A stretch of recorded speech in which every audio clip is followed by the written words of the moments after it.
नमस्कार, मैं श्यामगिरी। आज के कार्यक्रम में आप सभी दर्शकों का स्वागत है। इंडिया गठबंधन में जल्द आने की तैयारी में नीतीश मोदी सरकार गिराकर। जिस तरह नीतीश कुमार ने बिहार में सरकार बनाई है, बहुत से लोगों का यह कहना है कि नीतीश कुमार डम्मी मुख्यमंत्री बन गए। लेकिन क्या यह सच है कि डम्मी बन गए? जो घायल होकर के एक बार उठा हो, जो दूध का जला हो, छाछ को क्या फूंक कर नहीं पीता? उसके दूसरे पहलू पर विचार करना बहुत जरूरी है। गृह मंत्रालय भारतीय जनता पार्टी के हाथ में आने के बाद हर किसी ने यह कहा कि अब नीतीश के हाथ से बिहार निकल गया, नीतीश एक डम्मी रह गए। लेकिन यह सच नहीं है। नीतीश कुमार ने चाणक्य की चाणक्यगिरी निकाल दी। अमित शाह किसी काम के नहीं रहे। अब ऐसे में स्पीकर पद जो ले लिया उन्होंने, स्पीकर पद लेने से नीतीश कुमार वह काफी मजबूत हो गए। जैसे बिहार में नीतीश निकलेंगे मोदी से आगे, 11 विधायक जेडीयू में शामिल करेंगे। 11 में वह कौन कौन है जिसके ऊपर नीतीश कुमार दांव लगा रहे हैं? 4 तो उपेंद्र कुशवाहा के हैं, जो पार्टी में विलय कराने की फिराक में, इसीलिए उनके बेटे को मंत्री भी बनाया। दूसरा असदुद्दीन ओवैसी के 5 और बहुजन समाज पार्टी के 1 आईपी गुप्ता। इनके साथ नीतीश कुमार भारतीय जनता पार्टी से बहुत आगे निकल जाएंगे। इसके बाद नीतीश कुमार खेलेंगे अपना खेल, क्योंकि फिर इन 11 विधायकों को अगर नीतीश कुमार ने अपने साथ ले लिया तो फिर विपक्ष के साथ मिलकर के नीतीश कुमार स्वतंत्र सरकार चला लेंगे बिहार में 5 सालों तक, और भारतीय जनता पार्टी सत्ता से काफी दूर हो जाएगी। और नहीं तो नीतीश कुमार को साइड करने के लिए भारतीय जनता पार्टी ऐसा काम कर लेगी। तो नीतीश कुमार को इसके तहत सौदा करना पड़ा कि स्पीकर अगर भाजपा का हुआ तो भाजपा इस मकसद में कामयाब हो जाएगी, और अगर नीतीश का हो गया जेडीयू का तो जेडीयू अपने मकसद में कामयाब हो जाएगी। नीतीश ने यहां पर बाजी मारी है। और सम्राट चौधरी जिनको गृह मंत्रालय दिया गया, तो सब कुछ उनके पास नहीं है। उनके पास है जेल है, अलग अलग चीजें, सारी व्यवस्थाएं उनके पास है, लेकिन चाबी नीतीश के पास है। अब डिस्ट्रिक्ट में डीएम जो होता है वह औहदे पे होता है। डीएम का परमिशन बहुत जगह प्रशासन को लेना पड़ता है, और डीएम किसके आदेश पे चलता है? मुख्यमंत्री के आदेश पे चलता है। तो यहां पे फंस गई है। लेकिन नीतीश लग गए 37 सांसदों को एकजुट करने की तैयारी में। नीतीश कुमार 37 सांसद को एकजुट करने की तैयारी, बिहार के अंदर तैयारी है, और 37 सांसदों को एकजुट। यह 37 कौन है? पहला तो नीतीश स्वयं है 12 सांसदों के साथ।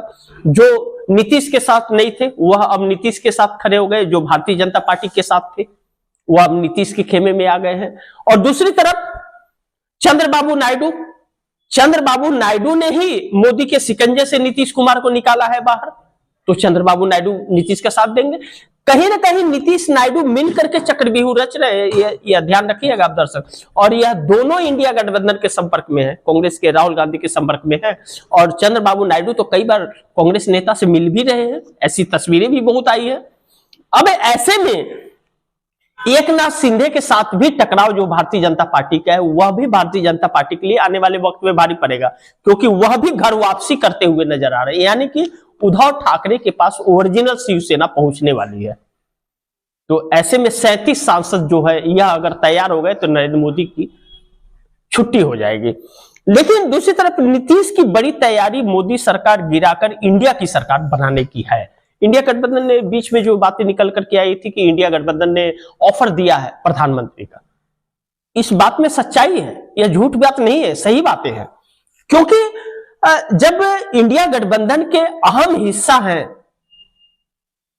अखिलेश यादव, और वह मीडिया के सामने आधिकारिक बयान देते हैं कि हम तो नीतीश कुमार को प्रधानमंत्री बनाना चाहते थे, हम बनाना चाह रहे, आए हमारे साथ प्रधानमंत्री बने, लालू प्रसाद यादव ने भी कहा था।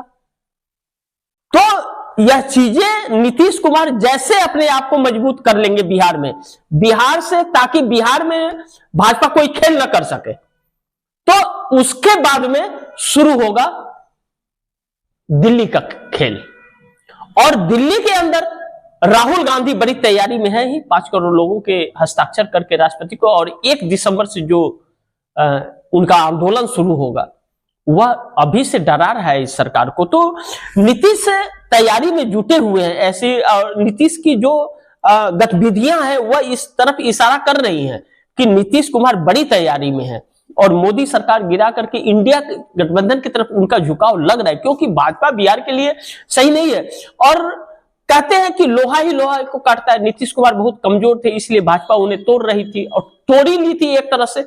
अगर इस बार 85 सीटें उनकी नहीं आती तो भाजपा उनको पूरी तरह से खा जाती, नवीन पटनायक बना देती, लेकिन नवीन पटनायक नहीं बने, बल्कि वह भस्मासुर बन गए हैं। अब भाजपा को ही समाप्त करेंगे वह।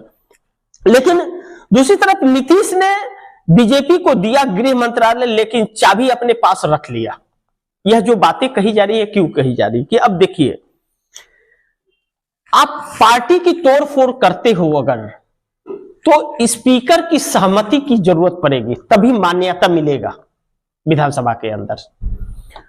और गृह मंत्रालय को लेकर के भारतीय आज तक 20 सालों में तो गृह मंत्रालय नीतीश के ही पास था, नीतीश ने कभी किसी को नहीं दिया। अब इस बार भाजपा चूंकि 89 सीट लाई है, बड़ी पार्टी बनकर के उभरी है, तो वह गृह मंत्रालय मांग ली। वह तो सीएम का पद भी नहीं देना चाहती थी, लेकिन मजबूरी था देना। तो गृह मंत्रालय दे करके, एक बलि दे करके, अपना एक कुर्बानी दे करके दूसरा हथकंडा अपने पास रख लिया, यानी कि कट्टा जो है वह अपने पास रख लिया। तो कट्टा कनपट्टी पे लगाए या सीने पे लगाए या पैर पे लगाए, कहीं भी लगाए, तो वह कट्टा का टेगर जो है ना, कट्टा इनके पास है, टेगर नीतीश के पास है, यानी कि ताला इनके पास है और चाबी खोलने की वहां है, नीतीश के पास है। तो यह गृह मंत्रालय दे करके चाबी तो अपने पास में नीतीश कुमार ने रख लिया है, इस बात से इनकार नहीं कर सकते। और दूसरी तरफ नीतीश नायडू मिलकर मोदी को किसी काम का नहीं छोड़ेंगे। और अगर जो यह सारी गतिविधियां, अगर एक चक्रव्यूह रचा जा रहा है, एक जाल बिछाया जा रहा है नरेंद्र मोदी के लिए, तो एक तरफ राहुल गांधी की जो तेवर है और राहुल गांधी की जो तैयारी है, वह तैयारी एक तरफ मोदी के लिए मुसीबतें ले आएगी, और दूसरी तरफ नीतीश नायडू का मिलकर के यह जो एक चक्रव्यूह रच रहे हैं, यह सारा मोदी किसी भी काम के नहीं रहेंगे। आप समझ लीजिए, मोदी बदनाम, मोदी कमजोर प्रधानमंत्री, और एक डरपोक कह सकते हैं, उसमें डरते बहुत हैं, क्योंकि कांग्रेस और राहुल गांधी का खौफ इतना है कि उनके सपनों में भी राहुल आते हैं। जब कोई भी बात उनका राहुल के बगैर तो उनका खत्म ही नहीं होता, कांग्रेस के बगैर खत्म ही नहीं होता उनके, न तो कोई भाषण खत्म होता है, न तो कोई बात को, मुंह खोला तो कांग्रेस, मुंह बंद हुआ तो कांग्रेस, सोए तो कांग्रेस, जागे तो कांग्रेस, मतलब सपने में उनके कांग्रेस डराती है। और यह हकीकत भी है कि अगर आरएसएस और भाजपा को कोई चुनौती दे सकता है तो वह कांग्रेस है। और राहुल गांधी जैसा जब शख्स हो तो गिदर भपकी काम नहीं आती, और यहां सब गिदर भपकी वाले हैं, साहस किसी में नहीं है, सब डरपोक लोग हैं, गिदर भपकी देते हैं, और राहुल गांधी गिदर भपकी से डरते नहीं। ऐसे में मोदी की मुश्किल अब शुरू होगी जब नीतीश नायडू छोड़ेंगे मोदी सरकार का साथ। अगर नीतीश का यह प्लान है और चंद्रबाबू नायडू संपर्क में हैं कांग्रेस से, तो यह नरेंद्र मोदी के लिए बड़ी मुश्किल की घड़ी है। अब राहुल गांधी जैसे ही रामलीला मैदान में संदेश देंगे और 5 करोड़ से लेकर 10 करोड़ के आसपास राष्ट्रपति को वह खत सौंपेंगे, हस्ताक्षर सौंपेंगे, तो पूरे देश में नहीं पूरे विश्व में एक कयामत आ जाएगा नरेंद्र मोदी के खिलाफ और मुख्य चुनाव आयुक्त ज्ञानेश कुमार के खिलाफ।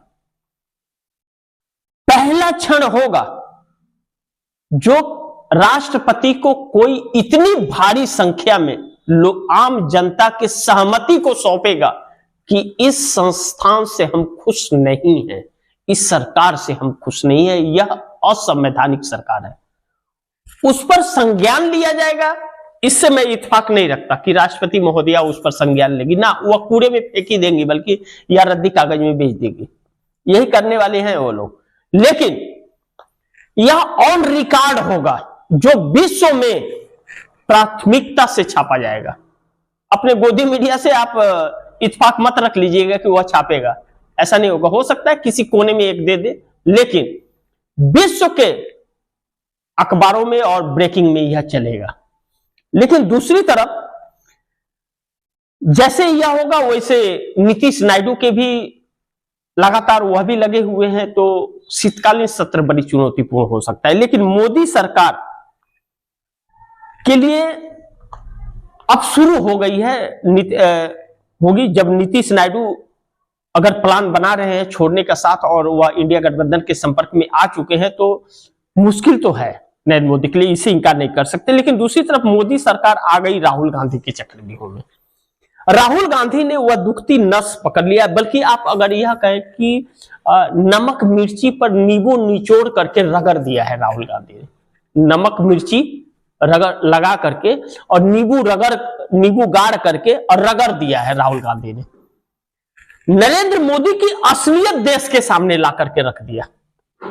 किसी की हिम्मत नहीं थी, ममता बनर्जी हो, अखिलेश यादव हो, बाकी कोई हो, किसी की हिम्मत नहीं है नरेंद्र मोदी के सामने खड़े हो जाए। इक्का दुक्का बयान दे दिया, वह बस छप गया या आ गया, वीडियो आ गया, बस सीना तान करके और नमक मिर्ची रगड़ करके, नींबू गाड़ करके और उसको रगड़ने का काम नरेंद्र मोदी को राहुल गांधी ने किया। इसीलिए तो नरेंद्र मोदी को सपनों में भी राहुल गांधी आते हैं। आगे देखते हैं क्या होगा, जो भी होगा। लेकिन एक संदेश जो जा रहा है ना, यह जा रहा है कि इस देश का लोकतंत्र का पूरा गला घोटने में और संविधान को समाप्त करने में यह सरकार और संवैधानिक वह संस्था जो संवैधानिक नाम पर है, वह सब लगी हुई है। और राहुल गांधी इकलौते इसकी लड़ाई लड़ रहे हैं। देखते हैं आगे रिजल्ट क्या आता है और इसको कितना रिस्पॉन्स मिलता है, इस पर सारा कुछ निर्भर करेगा। तो इसी के साथ इजाजत चाहूंगा, अगली खबर के साथ फिर हाजिर होऊंगा। लेकिन आप दर्शकों की क्या राय है, क्या सुझाव, कमेंट बॉक्स में जरूर दीजिएगा। इस खबर को ज्यादा से ज्यादा शेयर कीजिएगा, अपने दोस्तों को भी कहिएगा आगे शेयर करें। आपने अगर चैनल को सब्सक्राइब नहीं किया, सब्सक्राइब कर लीजिए, अपने दोस्तों को भी कहिएगा चैनल को सब्सक्राइब करें। मिलते हैं अगली खबर के साथ, तब तक के लिए नमस्कार।